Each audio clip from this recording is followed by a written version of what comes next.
videoclip astăzi.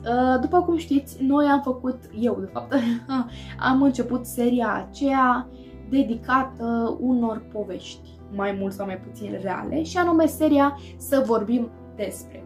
Astfel încât stăteam eu și mă gândeam că vreau să fac seria asta, să filmez câte un videoclip din seria Să vorbim despre, cam o dată de 2 ori pe lună. Eu am 4 videoclipuri într-o lună, postez câte un videoclip de obicei în fiecare săptămână, astfel încât cam un videoclip din seria asta să fie pe canal într-o lună. Mie îmi plac genul ăsta de videoclip. Primul din serie, să spunem, este cel despre harem, despre haremul sultanilor, și vă invit să-l vizionați pentru că o să aflați lucruri foarte interesante, niște picanterii și niște ierarhii care erau în acel harem, și nu doar acel, că sunt mai multe, și despre putere și rivalitate, niște lucruri foarte interesante, consider. Nu trebuie să fii neapărat pasionat ca să te uiți la acel videoclip, pasionat de, nu știu, lumea orientală, dar vi las în descriere un link pentru acest videoclip, dacă aveți curiozitate. Astăzi, gândindu-mă eu ce să filmez pentru voi, și voiam să filmez un videoclip despre seria Să vorbim despre, m-am gândit eu să abordez un subiect foarte interesant, consider eu, și anume mitologia grecească. E un subiect, nu știu, cred că trebuie stat sub o piatră ca să nu fi auzit măcar o dată de, nu știu, zeița Atena, despre Poseidon, despre Afrodita, despre Zeus, despre, nu știu, Minotaur, habar n-am. Sunt niște lucruri pe care le auzim pe parcursul vieții noastre. Și prima oară mi-a venit în minte să vorbesc despre cutia Pandorei. M-am documentat despre ea, am aflat lucruri foarte interesante, însă nu aveam suficient material pentru a vorbi sau pentru a umple un videoclip mai lung. Pentru că eu nu sunt genul care face un videoclip de 10 minute și m-am gândit eu, ok, hai să abordez și o altă temă. Astfel încât astăzi vom vorbi despre Meduza. Despre, practic, nu, monstrul Meduza. Chiar a fost un monstru de la început sau a fost creat? Dacă doriți să vorbim și despre cutia Pandorei sau despre mai multe din mitologia grecească și nu numai, vă rog să-mi lăsați acolo în comentarii diferite idei. Dacă vă place cum povestesc din nou, putem să-mi lăsați păreri, idei despre ce să filmez, ce și cum, ca să nu mă focusez doar pe cărți. În niciun caz nu spun că nu voi mai face videoclipuri despre cărți, nu, clar voi mai face, dar vreau să mă focusez și pe alte lucruri, cum ar fi chestiile astea, cum ar fi chestiile de dezvoltare personală. Deci consider eu că canalul va fi despre mai multe, așa cum scrie și din titlu, Alesia Șuhania, adică despre viața mea, despre mine, despre ce ne place, ce îmi place mie. Bun, haideți să începem așadar. Deci, Meduza. Sigur ați văzut, ați auzit despre Meduza, da? Femeia oribilă, din punct de vedere al învățișorii și nu numai, cu șerpi în loc de păr. Sau sigur ați văzut logo-ul de la Versace, acel faimos logo de la Versace, care, ce să vedeți, tot Meduza era, practic, tot Meduza era pe acel logo. Dar hai să începem cu începutul, zic eu. Am să mă dau puțin mai așa ca să vă pot insera pe aici imagini. În partea aceasta am laptopul cu research-ul, dacă veți, cu ce căutări am făcut și eu. Și haideți să începem așadar. Meduza a fost născută din 2 părinți zei. Din Cheto, care era zeița ororilor mării, și din Forcris, care era un zeu al mării.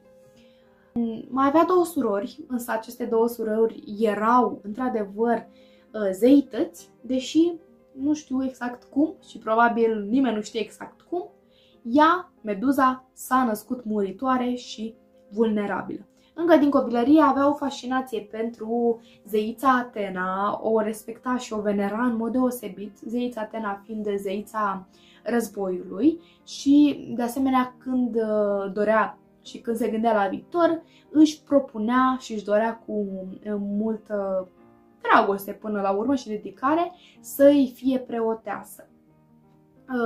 avea și un prieten cel mai bun, Ificle, dacă țineam bine minte, da, Ificle. Mi-a sunat telefonul fix când vorbeam cu voi, adică mama are momentele ei perfecte de a mă suna, sau în care mă sună. Vă spuneam așa, Ificle era prietenul ei cel mai bun. Numai că, evident, cum se întâmplă între un băiat și o fată, da, alt subiect minunat, băiatul nutrește alte sentimente față de cele de prietenie și, ei bine, nu prea era posibil o altă relație între ei doi față de cea de prietenie. De ce? Cum am spus, Meduza dorea să o venereze și să devină preoteasa Atenei. Iar pentru acest lucru, ei bine, trebuia să fii virgină. Să nu ai contact cu vreun băiat și de asemenea nu trebuia să fii căsătorită sau să ai o altă relație, de fapt, decât cea de prietenie cu un băiat. Și evident, deși să spunem, Meduza îl iubea, ei bine, era mai degrabă fascinată și interesată și dorința ei de a o sluji pe Atena era mai mare decât dorința de a fi cu el. Astfel încât băiatul se resemnează, da, aia este. Ajunge matură, devine o femeie foarte frumoasă și dorită de mulți bărbați, pentru că, hei, da, toți ne dorim imposibilul, dar, din păcate, nu întotdeauna imposibilul, ce să vedeți, e posibil.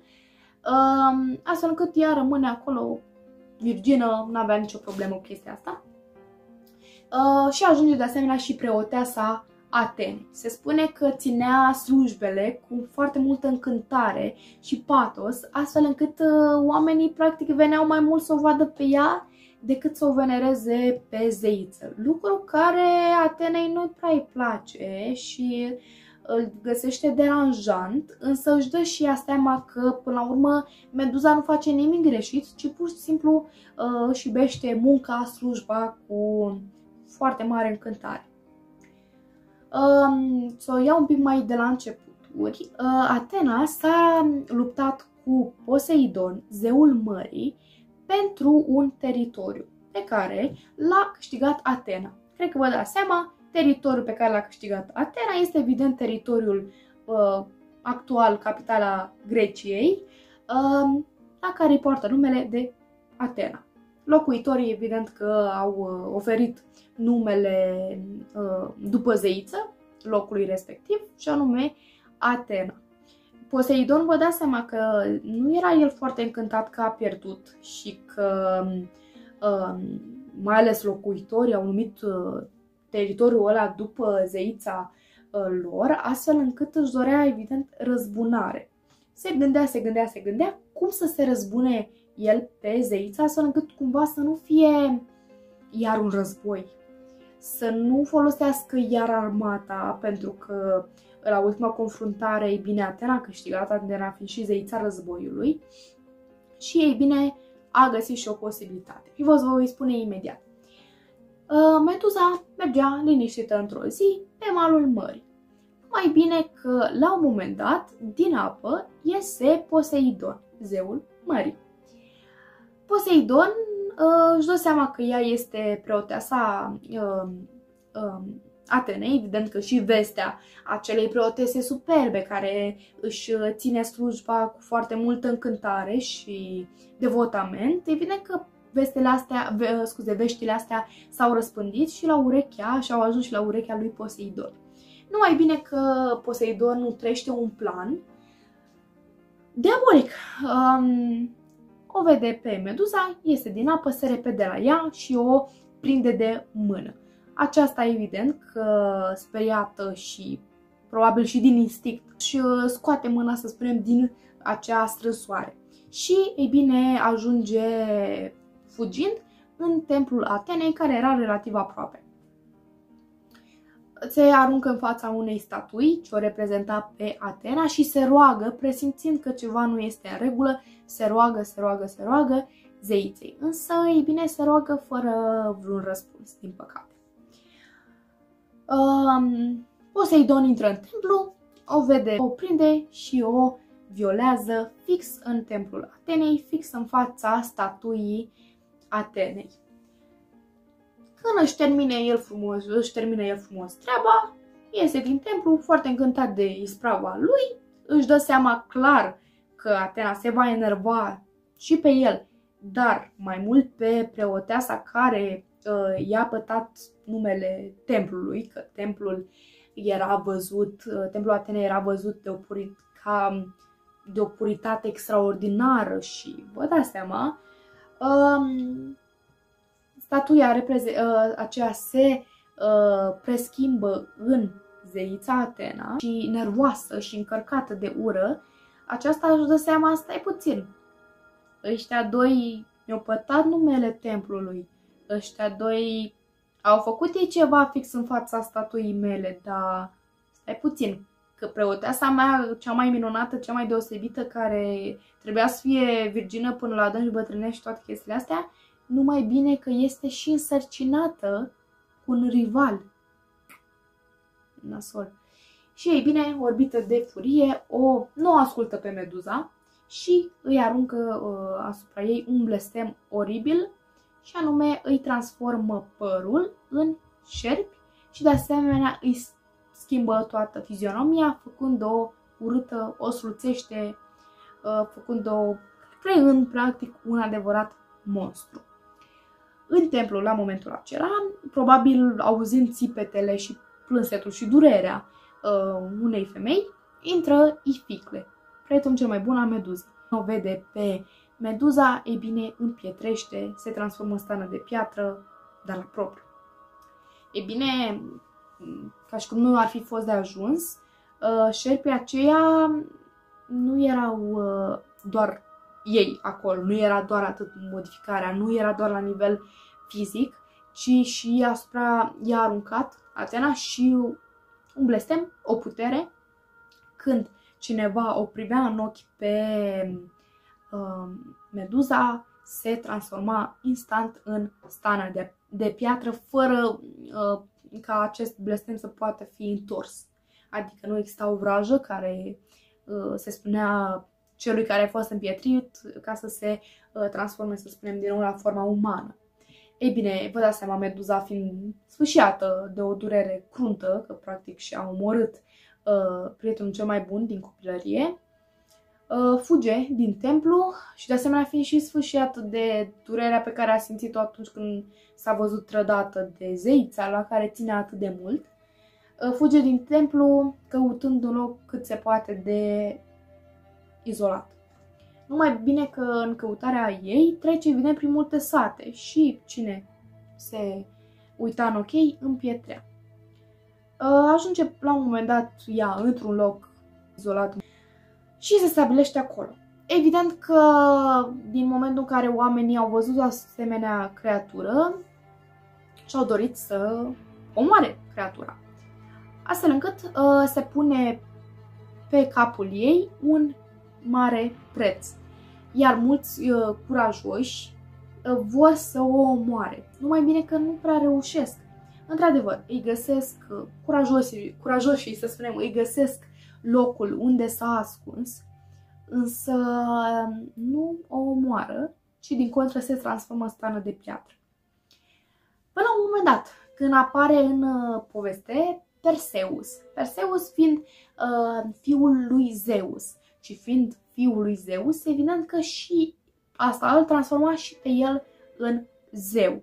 Și fiind, ce să vedeți, zeu, avea posibilitatea de a cere ajutor, îndrumare zeilor.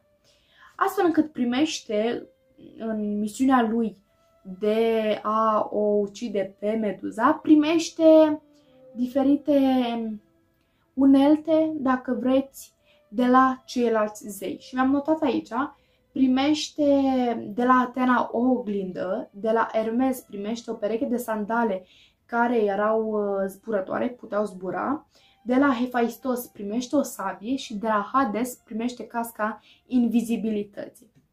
Evident, din start, având un mare avantaj, multe alte avantaje și mari avantaje față de cei care erau simpli, nu știu, țărani și merg și eu să ucid o creatură groaznică.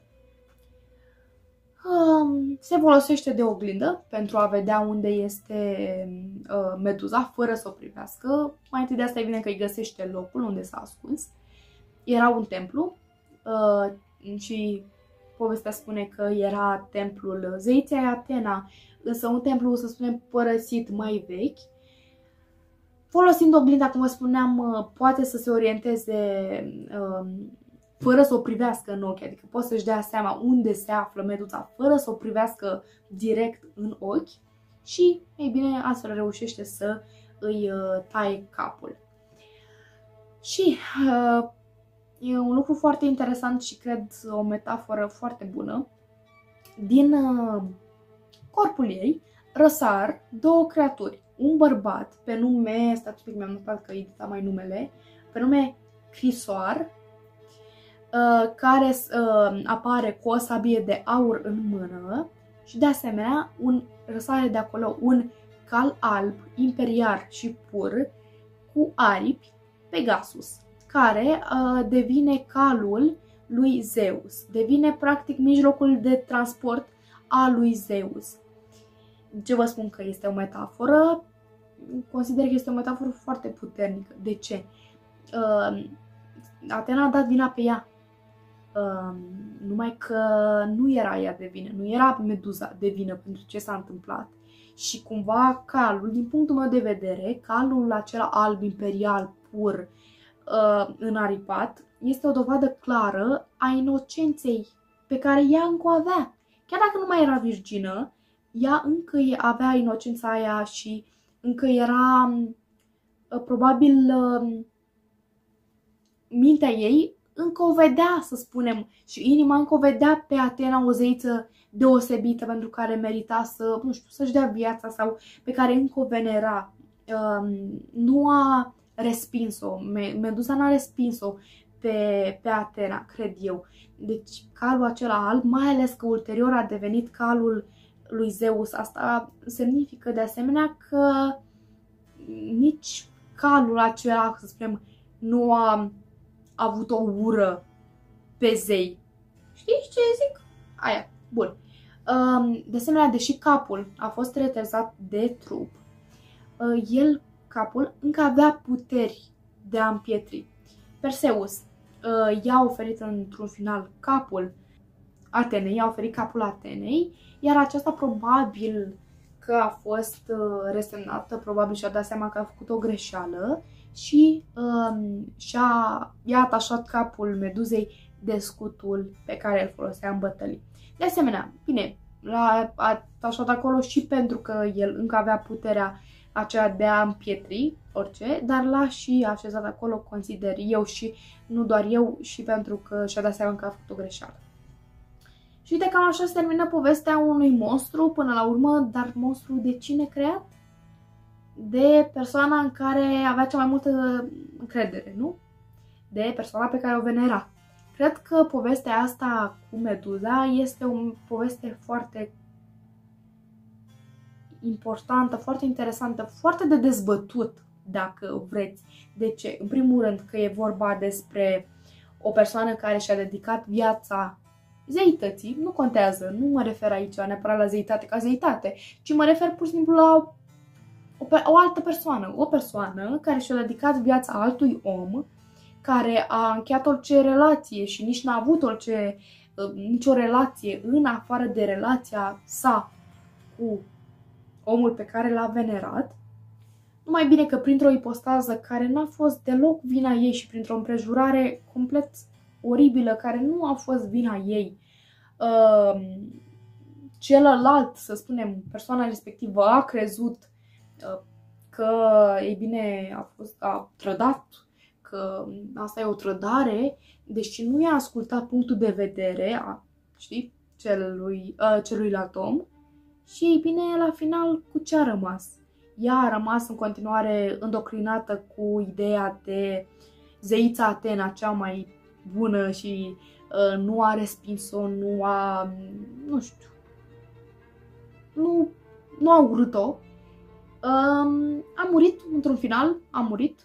Și, ei bine, din chestia asta a rezultat ceva pur în final. Ceva pur care a ajutat pe altcineva. Deci, practic, îți dedici viața, ca să o spun pe românește, ca să nu mă folosești totul de epitete și metafore. Îți dedici viața cuiva și ăla te trădează, dar tu tot continui cumva în mintea ta să îl venerezi, poate. Poate e vorba și de prostie, poate e vorba de foarte mult curaj până la urmă, poate e vorba pur și simplu de o inimă bună, dar până la urmă ce a însemnat tot? Care a fost ideea? Ea a devenit un monstru, fie că a vrut, fie că n-a vrut, a devenit un monstru și a ucis prietenul din copilărie. Și, ei bine, ok, n-a fost uitată, dar viața ei s-a terminat una, două, pentru că n-a fost ascultată și a fost, poate, înțeleasă prost. Mă rog, cred că pot să dezvolt multe subiecte pe tema asta și chiar vă rog, dacă aveți bunăvoința în comentarii să vorbiți cu mine despre chestia asta, să știți că citesc mereu comentariile, orice comentarii și cred eu că de aici trebuie să tragem niște învățăminte, semnale de alarmă. Nu mai sunt poate acum zeități, dar cred că zeitățile astea pot deveni și oameni. Oameni din prejurul nostru. Bun, cam aceasta a fost povestea pentru astăzi din seria despre ce era să vorbim despre, așa. Eu am fost Alessia, sper că v-a plăcut, dacă v-a plăcut like, share, știți voi acolo, pam, pam, pam. Vă pup și noi revenim data viitoare cu un nou videoclip.